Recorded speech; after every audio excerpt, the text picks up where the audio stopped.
कृष्णाय वासुदेवाय हरे परमात्मने प्रातः कलशनाशाय गोविंदाय नमो नमः।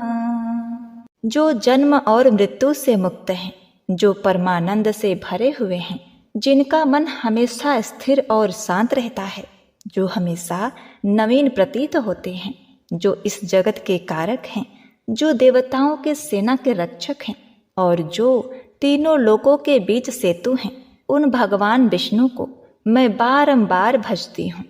लक्ष्मीपति विष्णु भगवान की जय। जय श्री कृष्ण। ओम नमो भगवते वासुदेवाय नमः। प्रिय भक्तगणों, आज चैत्र माह शुक्ल पक्ष की एकादशी तिथि है और आज कामदा एकादशी का व्रत है, जो सभी प्रकार के कामनाओं को पूर्ण करने वाली एकादशी है, जिसे फलदा एकादशी या कामदा ग्यारस भी कहते हैं। पद्म पुराण के अनुसार कामदा एकादशी का व्रत करने से पिशाच योनि से मुक्ति मिल जाती है, सभी पाप नष्ट हो जाते हैं। जितना पुण्य कन्यादान, हजारों वर्षों की तपस्या और स्वर्ण दान करने से मिलता है, उससे अधिक पुण्य एकमात्र कामदा एकादशी व्रत को करने से मिल जाता है। ब्रह्म हत्या जैसे महापाप भी मिट जाते हैं।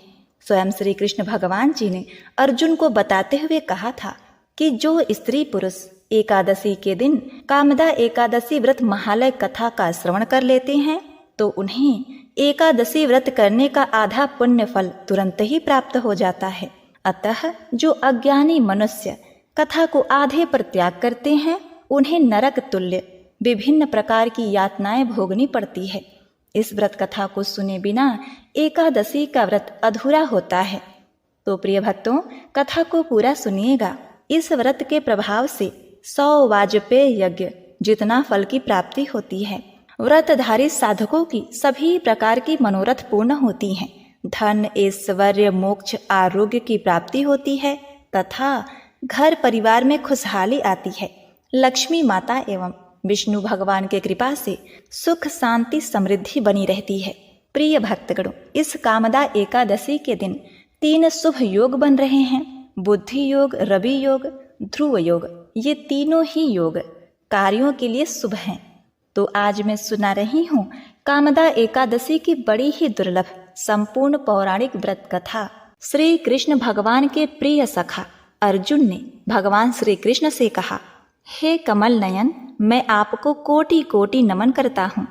हे जगदीश्वर, मैं आपसे प्रार्थना करता हूँ, आप कृपा कर चैत्र माह के शुक्ल पक्ष की एकादशी कथा का भी वर्णन सुनाइए। इस एकादशी का क्या नाम है? इस व्रत को पहले किसने किया और इसके करने से किस फल की प्राप्ति होती है? कृष्ण भगवान ने कहा, हे अर्जुन, एक बार यही प्रश्न राजा दिलीप ने गुरु वशिष्ठ से किया था। वह वृत्तांत मैं तुम्हें सुनाता हूँ। राजा दिलीप ने गुरु वशिष्ठ से पूछा, हे गुरुदेव, चैत्र माह के शुक्ल पक्ष की एकादशी का क्या नाम है? उसमें किस देवता का पूजा होता है तथा उसका क्या विधान है? यह आप कृपा पूर्वक बताइए। मुनि वशिष्ठ ने कहा, हे राजन, चैत्र माह के शुक्ल पक्ष की एकादशी का नाम कामदा एकादशी है। यह समस्त पापों को नष्ट करने वाली है। जैसे अग्नि काष्ठ को जलाकर राख कर देती है, वैसे ही कामदा एकादशी के पुण्य के प्रभाव से समस्त पाप नष्ट हो जाते हैं और तेजस्वी पुत्र की प्राप्ति होती है। इसके उपवास से मनुष्य, राक्षस, दैत्य, भूत, प्रेत जैसे निकृष्ट योनि से मुक्त हो जाता है और अंततः उसे स्वर्ग की प्राप्ति होती है। अब मैं इस एकादशी का महात्मा सुनाता हूँ, ध्यान पूर्वक श्रवण करो। प्राचीन समय में भोगीपुर नामक एक नगर था, जिस पर पुंडरीक नाम का राजा राज्य करता था। राजा पुंडरीक अनेक ऐश्वर्य से युक्त था। उसके राज्य में अनेक अप्सराएं, गंधर्व, किन्नर आदि वास करते थे। उसी नगर में ललित और ललिता नाम के गायन विद्या में पारंगत गंधर्व स्त्री पुरुष अति प्रसन्नता पूर्वक घर में निवास करते हुए विहार किया करते थे। उन दोनों में इतना प्रेम था कि वे अलग हो जाने की कल्पना मात्र से ही व्यथित हो उठते थे। एक बार राजा पुंडरीक गंधर्वों सहित सभा में विराजमान थे। वहां गंधर्वों के साथ ललित भी गायन कर रहा था। उस समय उसकी प्रियतमा ललिता वहां उपस्थित नहीं थी। गायन करते करते अचानक उसे उसका ख्याल आ गया, जिसके कारण वह अशुद्ध गायन करने लगा। वहीं बैठे नागराज करकोटक ने राजा पुंडरीक से उसकी शिकायत की। इस पर राजा को भयंकर क्रोध आया और उन्होंने क्रोधवश ललित को श्राप दे दिया। उन्होंने कहा, अरे नीच, तू मेरे सम्मुख गायन करते हुए भी अपने स्त्री का स्मरण कर रहा है। इससे तू नरभक्षी दैत्य बनकर अपने कर्म का फल भोग। अतः हे राजन, ललित गंधर्व उसी समय राजा पुंडरीक के श्राप से एक भयंकर दैत्य में बदल गया। उसका मुख विकराल हो गया, उसके नेत्र सूर्य चंद्र के समान लाल हो गए, मुख से आग की भयंकर ज्वालाएं निकलने लगी। उसके नाक पर्वत के कंदरा के समान विशाल हो गए और गर्दन पहाड़ के समान दिखाई देने लगी। उसकी भुजाएं 2-2 योजन लंबी हो गई। इस प्रकार उसका पूरा शरीर 8 योजन का हो गया। राक्षस बन जाने पर वह अनेक दुख भोगने लगा। अपने प्रियतम ललित का ऐसा हाल होने पर ललिता अथाह दुख से व्यथित हो उठी। वह अपने पति के उद्धार के लिए विचार करने लगी कि मैं कहाँ जाऊं और क्या करूं, किस जतन से अपने पति को इस नरक तुल्य कष्ट से मुक्त कराऊं। राक्षस बना ललित घोर वनों में रहते हुए अनेक प्रकार के पाप करने लगा। ललिता भी उसके पीछे पीछे जाती और उसकी हालत देखकर विलाप करने लगती। एक बार वह अपने पति के पीछे पीछे चलते हुए विंध्याचल पर्वत पर पहुंच गई। उस स्थान पर उसने श्रृंगी मुनि का आश्रम देखा। वह शीघ्रता से उस आश्रम में गई और मुनि के सामने झुककर दंडवत प्रणाम कर विनीत भाव से प्रार्थना करने लगी। उसने कहा, हे महर्षि, मैं वीर धनवा नाम की गंधर्व की पुत्री ललिता हूँ। मेरा पति राजा पुंडरीक के श्राप से एक भयंकर दैत्य बन गया है। उससे मुझे अपार दुख हो रहा है। अपने पति के कष्ट के कारण मैं बहुत दुखी हूँ। हे मुनि श्रेष्ठ, कृपा करके आप उसे राक्षस योनि से मुक्ति का कोई उत्तम उपाय बताइए। समस्त वृत्तांत सुनकर श्रृंगी ऋषि ने कहा, हे पुत्री, चैत्र माह के शुक्ल पक्ष की एकादशी का नाम कामदा एकादशी है। उसके व्रत करने से प्राणी के सभी मनोरथ शीघ्र ही पूर्ण हो जाते हैं।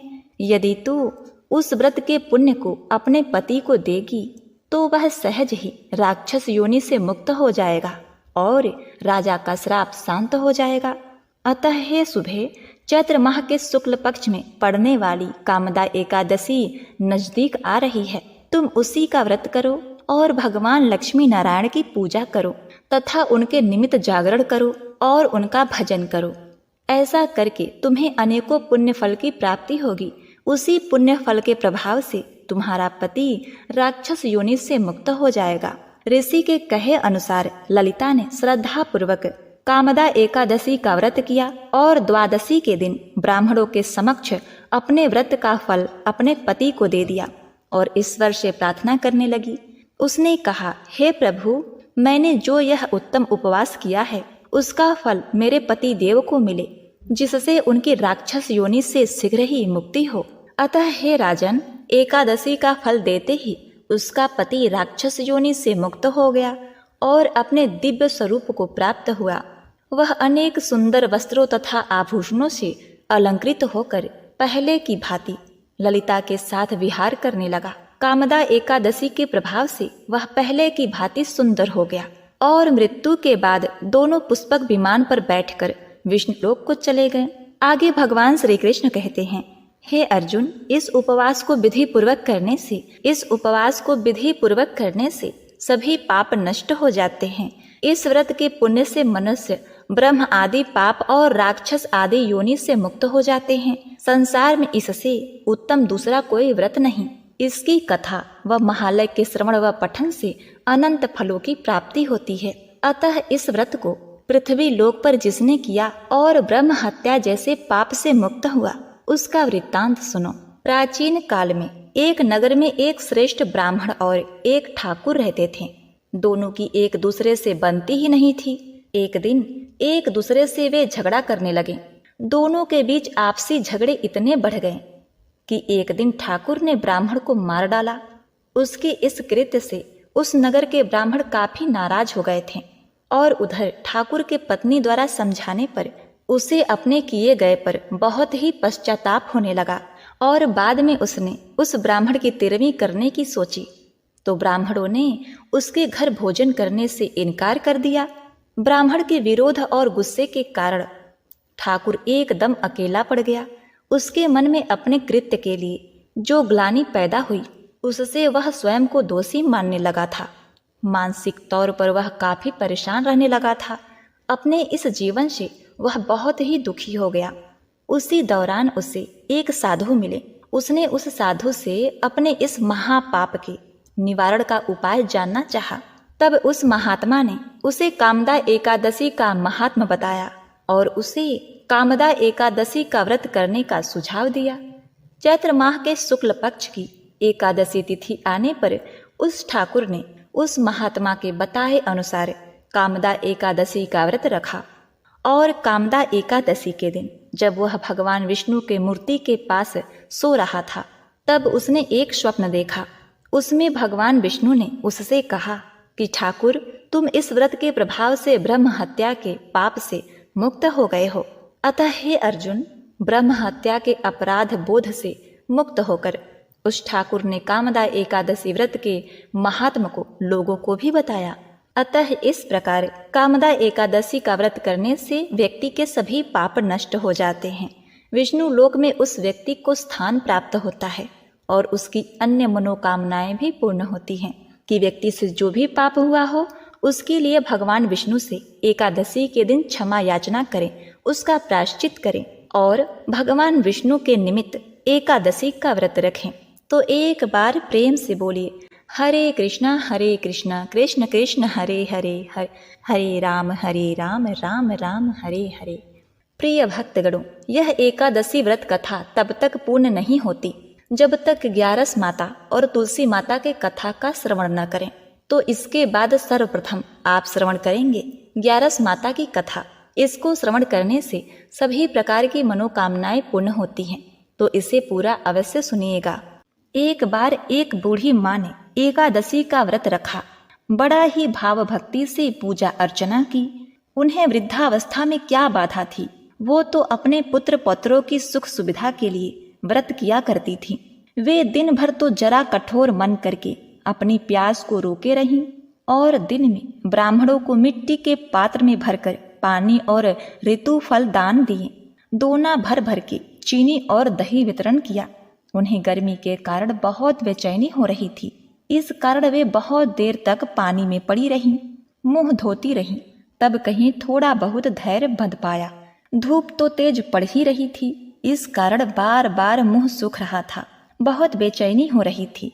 एक तो बुढ़ापा और दूसरा यह भयंकर गर्मी। वृद्धावस्था की स्थिति तो कुछ दूसरे ही प्रकार की होती है। जैसे तैसे रो धो करके दिन कट पाया। अब पहाड़ सी रात सामने थी। उनका कटना बड़ा ही कठिन दिखाई दे रहा था। खटिया पर पड़े पड़े शांति नहीं मिल रही थी। वे बार बार करवट बदल रही थी।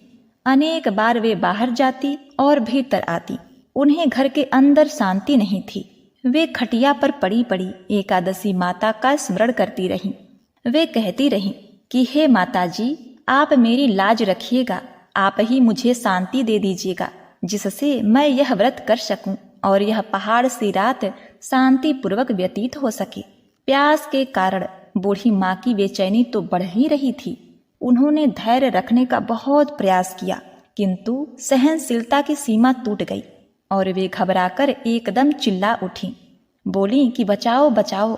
अम्मा का चिल्लाना सुनकर परिवार भर के नर नारी, बच्चे और पड़ोसी एकत्रित होकर बूढ़ी अम्मा के खटिया के समीप पहुंच गए।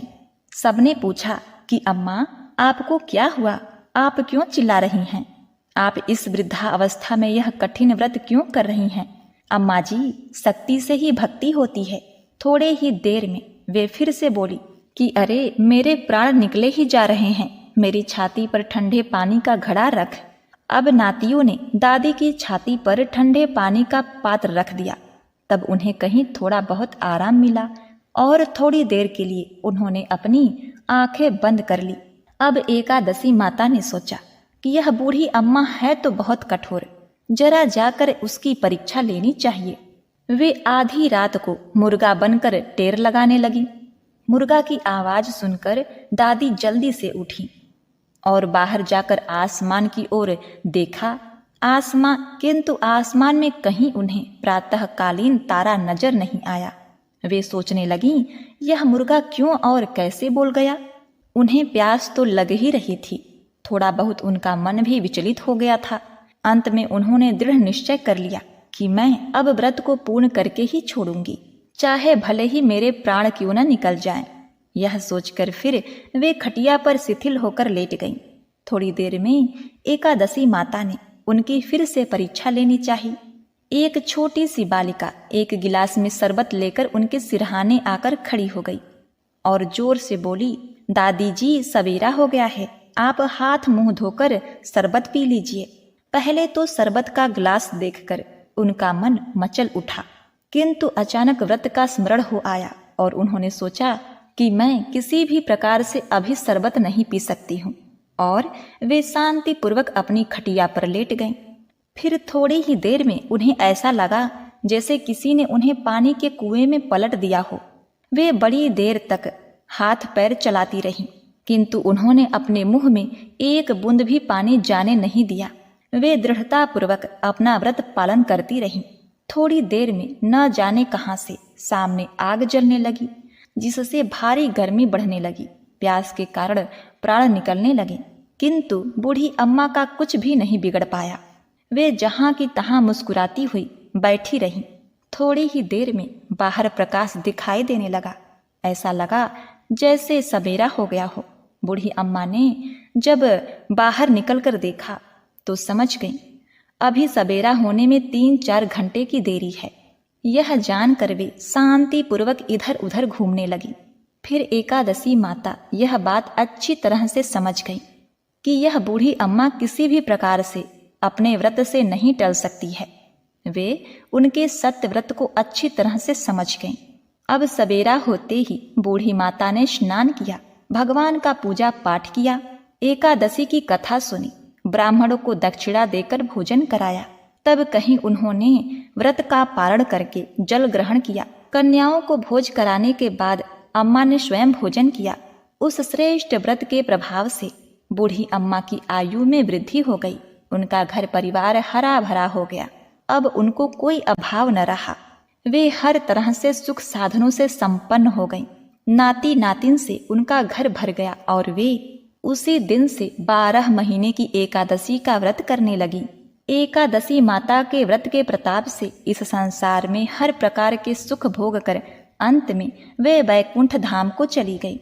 जैसे एकादशी माता ने बूढ़ी माता और उनके परिवार को हरा भरा किया, ऐसे ही एकादशी माता हम सभी के मनोकामनाओं को पूर्ण करें। बोलिए श्री लक्ष्मी नारायण भगवान जी की जय। यह कथा सुख समृद्धि देने वाली कथा है। किसी समय एक कुटुंब में ननद तथा भाभी साथ साथ रहती थीं। ननद का विवाह अभी नहीं हुआ था। वह तुलसी के पौधे की बहुत सेवा करती थी, लेकिन उसकी भाभी को यह सब बिल्कुल भी पसंद नहीं था। जब कभी उसकी भाभी को अत्यधिक क्रोध आता, तब वह उसे ताना देते हुए कहती कि जब तुम्हारा विवाह होगा तो मैं तुलसी ही बारातियों को खाने को दूंगी और तुम्हारे दहेज में भी तुलसी दूंगी। अब कुछ समय बीत जाने पर ननद का विवाह पक्का हुआ। विवाह के दिन भाभी ने अपनी कथनी अनुसार बारातियों के सामने तुलसी का गमला फोड़ दिया और खाने के लिए कहा। तुलसी माता की कृपा से वह फूटा हुआ गमला अनेकों स्वादिष्ट पकवानों में बदल गया। भाभी ने गहनों के नाम पर अपनी ननद को तुलसी की मंजरी से बने गहने पहना दिए। वह सब भी सुंदर सोने जवाराहत में बदल गए। भाभी ने वस्त्रों के स्थान पर तुलसी का जनेऊ रख दिया। वह रेशमी तथा सुंदर वस्त्रों में बदल गया। ननद की ससुराल में उसके दहेज की बहुत प्रशंसा की गई। यह बात भाभी के कानों तक भी पहुंची। उसे बहुत आश्चर्य हुआ। उसे अब तुलसी माता की पूजा का महत्व समझ में आया। और इधर भाभी की एक लड़की थी। वह अपनी लड़की से कहने लगी, तू भी तुलसी की सेवा किया करो, तुझे भी बुआ की तरह फल मिलेगा। वह जबरदस्ती अपनी लड़की से सेवा करने को कहती, लेकिन लड़की का मन तुलसी सेवा में नहीं लगता था। लड़की के बड़ी होने पर उसके विवाह का समय आता है, तब भाभी सोचती है जैसा व्यवहार मैंने अपनी ननद के साथ किया था वैसा ही मैं अपने लड़की के साथ भी करती हूँ, तो यह भी गहनों से लद जाएगी और बारातियों के खाने में पकवान मिलेंगे, ससुराल में इसे भी बहुत इज्जत मिलेगी। यह सोचकर वह बारातियों के सामने तुलसी का गमला फोड़ देती है, लेकिन इस बार गमले का मिट्टी मिट्टी ही रहता है। तुलसी तथा पत्ते भी अपने रूप में ही रहते हैं, जनेऊ भी अपना रूप नहीं बदलता है। सभी लोगों तथा बारातियों द्वारा भाभी की बुराई की जाती है। लड़की के ससुराल वाले भी लड़के की बुराई करते हैं। इसके बाद वह भाभी कभी भी अपनी ननद को नहीं बुलाती थी। भाई ने सोचा चलो मैं बहन से मिलकर आता हूँ। उसने अपनी पत्नी से कहा और कुछ उपहार बहन के लिए ले जाने की बात कही। भाभी ने गुस्से में थैले में ज्वार भर कर कहा कि और कुछ नहीं है, तुम यही ले जाओ। वह दुखी मन से बहन के पास चल दिया। वह सोचता रहा कि कौन भाई अपने बहन के घर ऐसे जाता है। यह सोचकर वह गौशाला के पास रुका और ज्वार का थैला गाय के सामने पलट दिया। तभी उस गाय के मालिक ने कहा कि आप गाय के सामने हीरे मोती तथा सोना क्यों डाल रहे हो। अब उस भाई ने सारी बात उससे बताई और धन लेकर खुशी खुशी अपनी बहन के घर की ओर चल दिया। दोनों भाई बहन एक दूसरे को देखकर अत्यधिक प्रसन्न हुए। जिस प्रकार तुलसी माता ने उस बहन को सौभाग्यवती तथा धन्य धान से संपन्न किया, उसकी लाज बचाई, उसी प्रकार तुलसी माता सबको सुख संपन्नता देना। जिस प्रकार भाभी को दिया वैसा किसी को नहीं देना। तो बोलिए श्री शालिग्राम भगवान की जय, श्री तुलसी महारानी की जय। ओम नमो भगवते वासुदेवाय नमः। प्रिय भक्तगणों, आइए अब बड़ी ही सुंदर कथा का श्रवण करते हैं। इसे सुनने से ही एकादशी का व्रत पूर्ण माना जाता है। एक संत वर्षाना में रहते थे और हर रोज सुबह उठकर यमुना नदी में स्नान करके राधा जी के दर्शन करने जाया करते थे। यह नियम हर रोज का था। जब तक राधा रानी के दर्शन नहीं कर लेते तब तक जल भी ग्रहण नहीं करते थे। दर्शन करते करते तकरीबन उनकी उम्र 80 वर्ष की हो गई। आज सुबह उठकर रोज की तरह उठे और यमुना जी में स्नान किया और राधा रानी के दर्शन को गए। मंदिर के पट खुले और राधा रानी के दर्शन करने लगे। दर्शन करते करते संत के मन में भाव आया कि मुझे राधा रानी के दर्शन करते करते आज 80 वर्ष हो गए, लेकिन मैंने आज तक राधा रानी को कोई भी वस्त्र नहीं चढ़ाए। लोग राधा रानी के लिए कोई नारियल लाता है, कोई चुनरी लाता है, कोई चूड़ी लाता है, कोई बिंदी लाता है, कोई साड़ी लाता है, कोई लहंगा चुनरी लाता है, लेकिन मैंने तो आज तक कुछ भी नहीं चढ़ाया है। यह विचार संत जी के मन में आया कि जब सभी मेरी राधा रानी के लिए कुछ न कुछ लाते हैं तो मैं भी अपनी राधा रानी के लिए कुछ न कुछ लेकर जरूर आऊँगा। लेकिन क्या लाऊं जिससे मेरी राधा रानी खुश हो जाए। तो संत जी यह सोचकर अपनी कुटिया में आ गए। सारी रात सोचते सोचते सुबह हो गई। उठकर स्नान किया और आज अपनी कुटिया में ही राधा रानी के दर्शन पूजन किया। दर्शन के बाद बाजार में जाकर सबसे सुंदर वाला लहंगा चुनरी का कपड़ा लिए और अपनी कुटिया में आकर के अपने ही हाथों से लहंगा चुनरी को सीला और सुंदर से सुंदर लहंगा चुनरियों में गोटा लगाएं।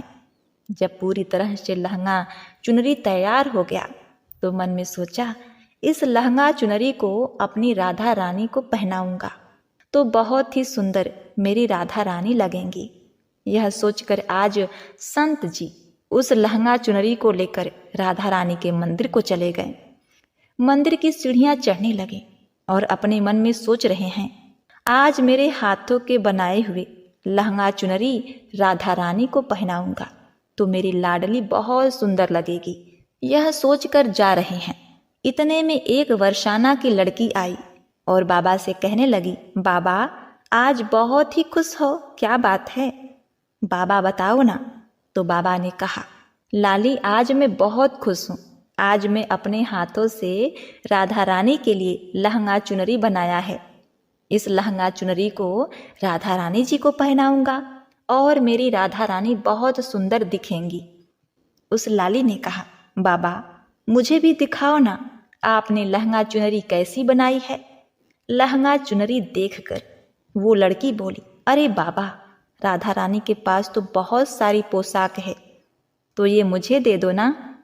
तो महात्मा बोले कि बेटी, तुमको मैं दूसरी बाजार से दिलवा दूंगा, ये तो मैं अपने हाथ से बनाकर राधा रानी के लिए लेकर जा रहा हूँ, तुमको और कोई दूसरा दिलवा दूंगा। प्रिय भक्तों, लेकिन उस छोटी सी बालिका ने उस महात्मा का दुपट्टा पकड़ लिया। बाबा ये मुझे दे दो। पर संत भी जिद करने लगे कि दूसरी दिलवा दूंगा, ये नहीं दूंगा। लेकिन वो बच्ची भी इतनी तेज थी कि संत के हाथ से छुड़ाकर लहंगा चुनरी को छीनकर भाग गई। अब तो बाबा को बहुत ही दुख लगा कि मैंने आज तक राधा रानी को कुछ नहीं चढ़ाया, लेकिन जब लेकर आया तो लाली लेकर भाग गई। मेरा तो जीवन ही खराब है, अब क्या करूं? यह सोचकर संत उसी सीढ़ियों में बैठकर रोने लगे। इतने में कुछ संत वहां आए और पूछा, क्या बात है बाबा, आप क्यों रो रहे हैं? तो बाबा ने उस संतों को पूरी बात बताई।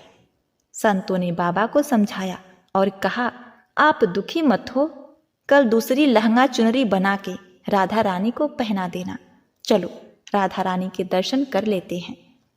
इस प्रकार संतों ने बाबा को समझाया और राधा रानी के दर्शन को लेकर गए।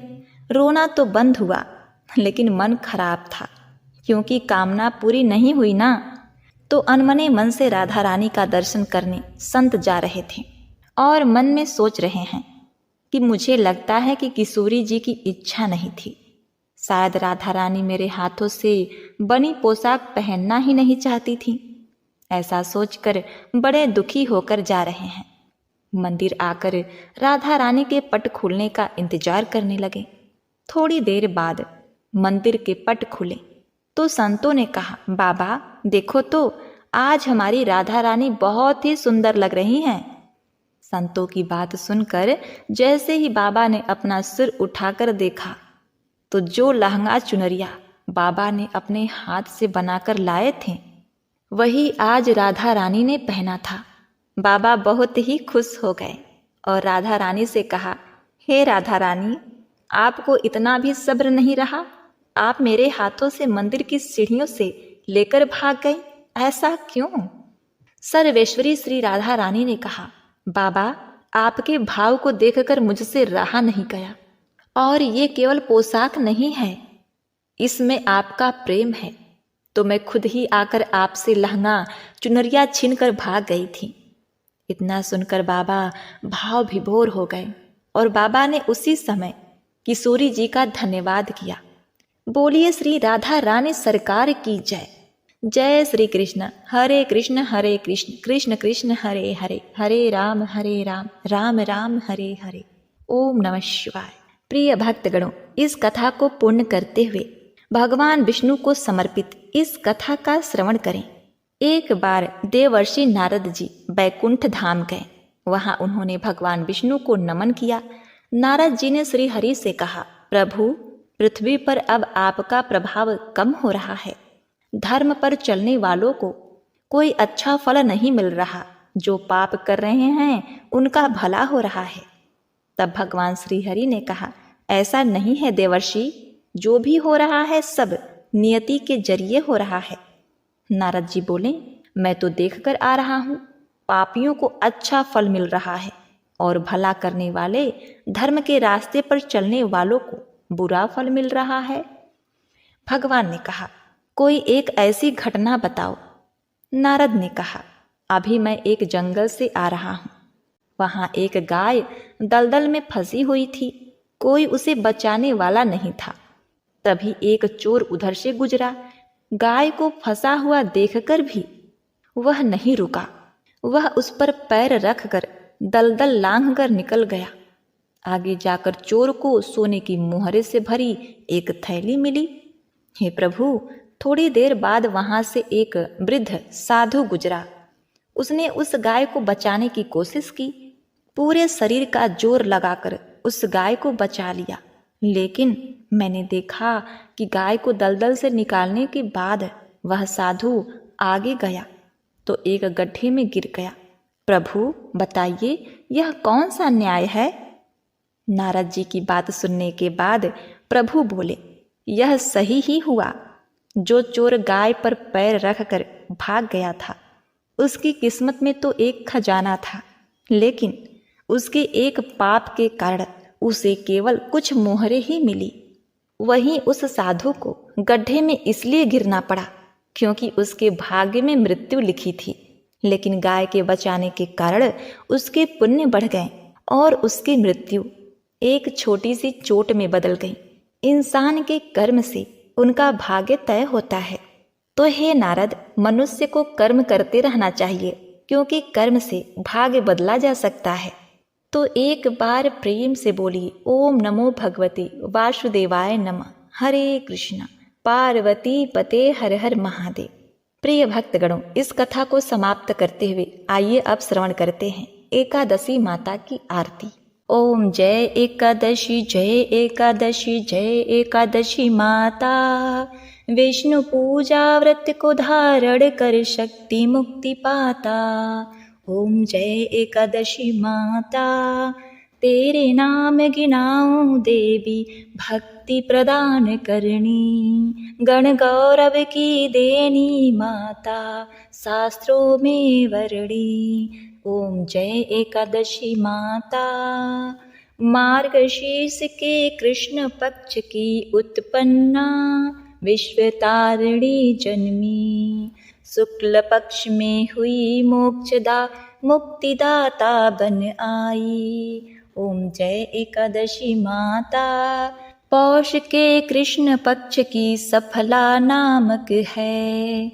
शुक्ल पक्ष में हो ये पुत्रदा, आनंद अधिक रहे। ओम जय एकादशी माता। नाम षटतीला माघ मास में कृष्ण पक्ष आवे। शुक्ल पक्ष में जया कहावे, विजय सदा पावे। ओम जय एकादशी माता। विजया फाल्गुन कृष्ण पक्ष में शुक्ला आमल की। पाप मोचनी कृष्ण पक्ष में चैत्र महाबली की। ओम जय एकादशी माता। चैत्र शुक्ल में नाम कामदा, धन देने वाली। नाम बरुथनी कृष्ण पक्ष में वैशाख माह वाली। ओम जय एकादशी माता। शुक्ल पक्ष में होय मोहनी, अपराज्येष्ठ कृष्ण पक्षी। नाम निर्जला सब सुख करनी, शुक्ल पक्ष रखी। ओम जय एकादशी माता। योगिनी नाम आषाढ़ में जानो, कृष्ण पक्ष करणी। देवशयनी नाम कहायो, शुक्ल पक्ष धरणी। ओम जय एकादशी माता। कामिका श्रावण मास में आवे, कृष्ण पक्ष कहिए। श्रावण शुक्ल होय पवित्रा, आनंद से रहिए। ओम जय एकादशी माता। अजा भाद्रपद कृष्ण पक्ष की परिवर्तनी शुक्ला। इंद्रा अश्विन कृष्ण पक्ष में व्रत से भवसागर निकला। ओम जय एकादशी माता। पापा कुंशा है शुक्ल पक्ष में आप हरनहारी। रमा मास कार्तिक में आवे, सुखदायक भारी। ओम जय एकादशी माता। देवोत्थायनी शुक्ल पक्ष की दुखनाशक मैया। पावन मास में करो विनती, पार करो नैया। ओम जय एकादशी माता।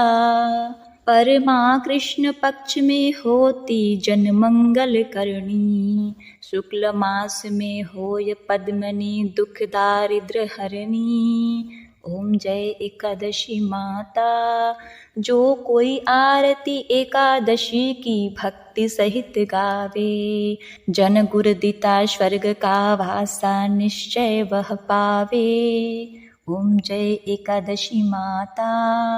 ओम जय एकादशी जय एकादशी जय एकादशी माता। विष्णु पूजा व्रत को धारण कर शक्ति मुक्ति पाता। ओम जय एकादशी माता।